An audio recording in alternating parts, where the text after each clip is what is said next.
ప్రతి వారికి శ్లోకం నోటికి రావాలి, తప్పులు లేకుండా చదవాలి. ఇందులో ఒక గమ్మత్తుంది ఆ శ్లోకంలో. ఆ శ్లోకంలో అక్షరాలు మారాయా వ్యతిరిక్త అర్థాలు వస్తాయి. అందుకని తప్పులు చదవకుండా చక్కగా చదవడం నేర్చుకుని చిన్న చిన్న పిల్లల దగ్గర నుంచి అలవాటు చెయ్యండి. స్నానం చెయ్యగానే ఒక్కసారి అమ్మవారి దగ్గరికి వెళ్ళి ఆ కట్టుకున్న తువ్వాలతోటో అందులో బాలల భక్తికి అమ్మవారు పొంగిపోతుంది.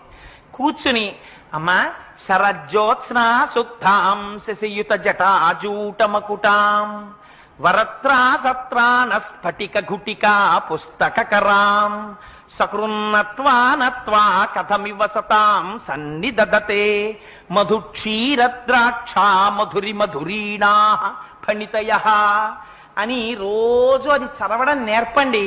మీరు 1,00,00,000 రూపాయలు ఇచ్చినప్పుడు మీ మనవణ్ణి రక్షించుకున్న కన్నా ఈ ఒక్క శ్లోకాన్ని మీ మనవడికి మీరు నేర్పారా